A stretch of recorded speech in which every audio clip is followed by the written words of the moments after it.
குட்டீஸ் நாங்கள் இந்த வீடியோவில் என்ன படிக்க போகிறோம்னு பார்த்தீங்கன்னா பின்னங்களை கூட்டுறது கழிக்கிறது எவ்வாறு ஈஸியாக செய்கிறன்றதை பற்றி தான் பார்க்க போகிறோம். அதுக்கு முதல் இந்த சேனலுக்கு இப்போ தான் வாரீங்கன்னா மறக்காமல் இதில் கீழே சப்ஸ்கிரைப் பட்டன் இருக்கும். ஸோ அதை ஃபஸ்ட்டாக அமர்த்திடுங்க.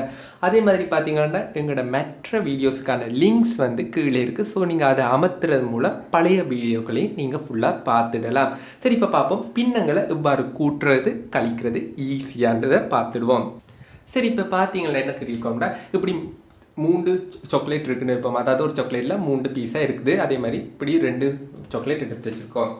சரி, இப்போ என்ன செய்ய போகிறோம்னு பார்த்தீங்கன்னா இப்போ இதெல்லாம் ஒரே சாக்லேட் தான் நான் 2 தடவை கீறியிருக்கேன். ஸோ இப்போ பார்த்தீங்கன்னா அதாவது இந்த ஒரு சாக்லேட்டை தான் என்ன செய்யறதுக்கேன் திருப்பி ஒருக்கா கீறியிருக்கேன். சரி, ஃபஸ்ட்டு என்ன செய்தேன்னா ஒரு சாக்லேட் அந்த சாக்லேட்லேருந்து ஒரு பீஸை நான் எடுத்தேன். ஸோ 3 பீஸில் 1 எடுத்துட்டேன்.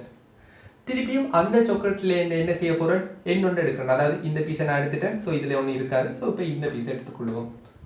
ஸோ இதில் என்ன நடந்திருக்கு 3 பீஸ் இருந்துச்சு. அதில் திருப்பியும் 1 எடுத்துட்டேன். சரி, இப்போ பார்த்தீங்கன்னா தெரியும் மொத்தமாக எவ்வளவு சாக்லேட் பீசஸ் எடுத்துருக்கேன்னு பார்த்தீங்கன்னா ஆரம்பத்தில் அதாவது நான் ஏற்கனவே சொன்ன மாதிரி 2 என்னது ஒரே சாக்லேட் தான். அதை 2 தடவை கீறி இருக்கிறேன். ஃபர்ஸ்ட்டாக வந்து ஒரு பீஸ் எடுத்தேன். இப்போ என்ன செய்திருக்கிறேன் இன்னொரு பீஸை எடுத்திருக்கேன். ஸோ இப்போ பார்த்தீங்கன்னா இந்த முழு சாக்லேட்டில் அதாவது இப்படி ஒரு முழு சாக்லேட் இருந்துச்சுன்னா அதில் வந்து நான் 2 பீஸை எடுத்துகிட்டு இருக்கிறேன். ஸோ இப்போ இது என்ன இருக்க போகுது 3ல் 2 பீஸ் எடுத்திருக்கேன். ஸோ இதுக்கும் என்ன தொடர்புன்னு பார்த்தீங்களா தெரியும். டிரெக்டாக என்ன செய்திருக்கோம் 1/3 இந்த 1/3 கூட்டுறனா.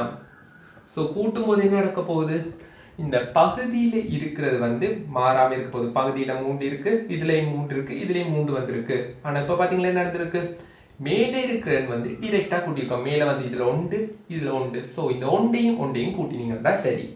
அதாவது 3/1 கூட்டினா என்ன வரப்போதா 3ல் 2 வரப்போகுது. ஸோ எவ்வாறு இதை ஈஸியாக நாங்கள் இந்த படம் ஒன்றும் கீறாமல் செய்கிறன்றதை பார்ப்போம். சரி, இப்போ என்ன செய்திருக்கோம்னு பார்த்தீங்கன்னா 4ல் 2 பீஸ் இருக்கு. இதே மாதிரி என்ன செய்ய போறோம் 4ல் வந்து ஒரு பீஸை எடுக்கிறேன். ஸோ இதை வந்து எப்படி கூட்ட போறோம் நாங்கள் ஏற்கனவே சொன்ன மாதிரி கீழே இருக்கிற நம்பர் வந்து மாறாது. ஆனால் மேலே இருக்கிற நம்பர் என்ன செய்ய போறோம் கூட்ட போறோம். ஸோ 2 சக 1 3. ஸோ இவ்வாறு இலகுவா கூட்டிக்கொள்ளலாம். சரி, இப்போ நீங்க என்ன செய்யுங்க இப்போ நான் ஒரு நம்பர் தரேன். ஸோ வீடியோ போஸ்ட் பண்ணிட்டு செய்து பாருங்க. இது 8 வைப்போம். ஸோ இதை வந்து வீடியோ போஸ்ட் பண்ணிட்டு கூட்டி பாருங்க பார்ப்போம். இதில் 8ல் 5 இது 8ல் 2. ஸோ இப்போ நாங்கள் ஏற்கனவே சொன்ன மாதிரி கீழே இருக்கிற நம்பர் மாறாது. மேலே இருக்கிறது என்ன செய்ய போகிறோம் 5 சக 2 7 எழுத போகிறோம். ஸோ இது கட்டாயமாக உங்களுக்கு விளங்கி இருக்குன்னு நினைக்கிறேன். சரி, இதில் வந்து கொஞ்சம் வித்தியாசமாக எவ்வாறு பெறமுன்றதையும் பார்த்துடுவோம். சரி, இப்படி ஒரு கேள்வி வருதுன்னு வைப்போம். அதாவது 4ல் 1 2ல் 1 கூட்டுங்கண்டு. சரி, நான் ஏற்கனவே சொல்லியிருந்தேன் என்ன இருக்க போகுது இப்படி நாங்கள் கூட்டும் போது கீழே இருக்கிற நம்பரை அப்படியே போட்டுருவோம். அதாவது நாங்கள் இவ்வளோ நேரம் செய்த கணக்கில் கீழே வந்து எப்பயுமே என்னவா ஒரே நம்பராக தான் இருந்துச்சு. அதாவது இங்கே 4ன்னா இங்கேயும் 4 இருக்குதுன்னு வந்துச்சு. ஆனால் இப்போ என்ன நடந்திருக்கு வேறொரு நம்பர் வந்திருக்கு. இது 4 இதில் 2 வந்திருக்கு. சரி, இந்த மாதிரி சந்தர்ப்பத்தில் என்ன செய்யறன்னு பார்த்தீங்கன்னா இப்போ இதில் எது பெரிய நம்பர் 4. ஸோ இப்போ இந்த 2 வந்து நாங்கள் 4 ஆக்குறதுக்கு என்ன செய்யணும் சமவெளி பின்னம் பார்த்துருக்கோம். அது சமவெளி பின்னம்னா இந்த பகுதி என்ன வந்து நாங்கள் என்ன செய்ய போகிறோம் எத்தனையால பெருக்கிறோமோ அதே மாதிரி இதில் தொகுதி என்ன பெருக்கணும். அதாவது இப்போ 1ல் 4 இருக்க போகுது. இப்போ இதை வந்து என்ன செய்ய போகிறோம் இதை வந்து 4 ஆக்கணும். ஸோ இப்போ பார்த்தீங்கன்னா மேலேயும் கீழையும் 2ஆல் பிரிக்கிறீங்களா இது வந்து 4 ஆக போகுது. இப்போ கீழே எத்தனையால பிரிக்கணும் அதே மாதிரி மேலேயும் அத்தனையால பிரிக்கணும். இப்போ 2ஆல் பிரிக்கினா மேலேயும் 2ஆல் பிரிக்கணும். அப்படின்றத பின்னம் மாறாது. ஸோ இப்போ பார்த்தீங்கன்னா இதில் 4ல் 1 இதில் 2 தர 2 4 1 தர 2 2. ஸோ இப்போ பார்த்தீங்கன்னா பிரச்சனை இல்லை. இப்போ பார்த்தீங்களாவே தெரியும் 2க்கு கீழே 4 தான் இருக்குது. ஸோ இப்போ 4 வரப்போகுது 1 சக 2 3. சரி, இப்போ இன்னொரு கணக்கையும் இதில் செய்து பார்ப்போம். இப்போ 8ல் 3 சக 1ல் 4 தந்திருக்காங்கன்னு வைப்போம். சரி, இப்போ என்ன செய்ய போகிறோம் இந்த 8ல் 3 எழுதிடலாம். இப்போ எங்களுக்கு தெரியும் இந்த 4 8 ஆக்கணும். எத்தனையால பெருக்க போறோம் 4 8 ஆக்கணும்னா 2ஆல பெருக்கணும். ஸோ இப்போ பார்த்தீங்கன்னா என்ன செய்ய போறோம் கீழே 2ஆல பெருக்கணும்னா மேலேயும் 2ஆல பெருக்கணும். ஸோ இப்போ பார்த்தீங்கன்னா இது 8ல் 3 இது வந்து 4 தர 2 8 1 தர 2 2. ஸோ சுருக்கினீங்கன்னா கீழே வந்து மாறாது மேலே வந்து டிரெக்டாக கூட்டு போகுது. ஸோ இவ்வளவு தான் உங்களுக்கு கூட்டல்ல உங்களுக்கு தெரிஞ்சும் இருக்கணும். சரி, இப்போ எப்படி கழிக்கிறன்றதை பார்த்துடுவோம். சரி, இப்போ கழிக்கிறதுக்கு வந்து நாங்கள் ஒன்றே தான் செய்ய போகிறோம். சரி, இவ்வாறு கழிக்கிறது தந்திருந்தாங்கடா. நீங்கள் டிரெக்டாக என்ன செய்ய போறீங்க, கீழே இருக்கிறது மாறாது, அதாவது கூட்டல் மாதிரி தான் கழித்தலும் வரப்போகுது. இப்போ கூட்டல் இப்போ எஞ்சின் இருக்குது கழித்தல். ஸோ இப்போ 3ல இருந்து 1 எடுத்த எத்தனை வரப்போகுது, 2. அதாவது கீழே இருக்க நம்பர் மாறாது, மேலே வந்து நார்மலாக கழிச்சு விட்டீங்கன்னா சரி. இப்போ என்னோட செய்து பார்ப்போம். 2 × 8.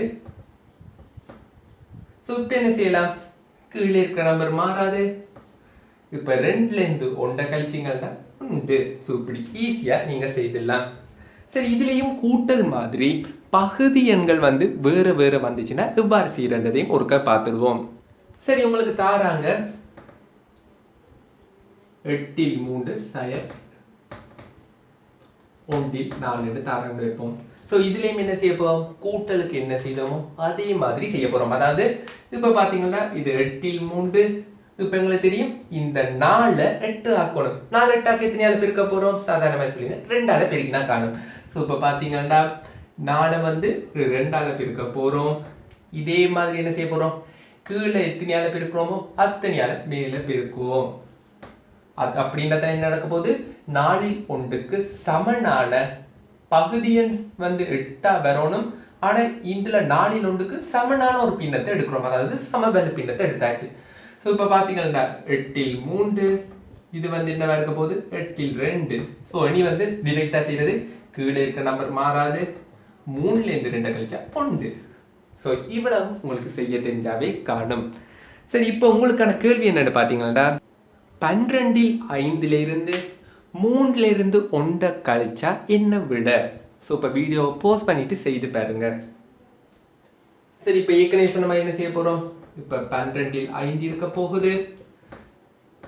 அடுத்தது என்ன செய்ய போகிறோம், இந்த 3 12 ஆக்கணும். அதாவது எத்தனையால பெருக்கணும், 3 12 ஆக்குறேன்னா 4ஆல பெருக்கணும். ஸோ இப்போ பார்த்தீங்கன்னா 3 4ஆல பெருக்க போகிறோம்.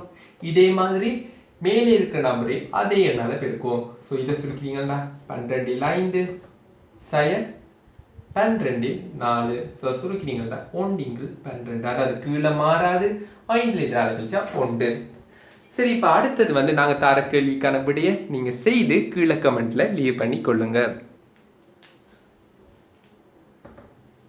8ல் 5ல இருந்து 2ல் 1 கழிச்சா என்ன விட வரும்னு நீங்கள் கண்டு கீழே கமெண்ட் பாக்ஸ் இருக்கும். ஸோ அதில் போய் டைப் பண்ணி விடுங்க, என்ன விடைன்னு டைப் பண்ணினீங்கன்னாவே காணும். சரி, இப்போ பார்த்தீங்கன்னா இந்த வீடியோ பிடிச்சிருந்தா இந்த வீடியோவை மறக்காமல் லைக் பண்ணுங்கள். ஏதாவது டவுட்ஸ் இருந்தால் கீழே கமெண்ட்டில் லீவ் பண்ணுங்கள். ஸோ இப்போ சேனலுக்கு வந்தீங்கன்னா மறக்காமல் சப்ஸ்கிரைப் பண்ணுங்கள்.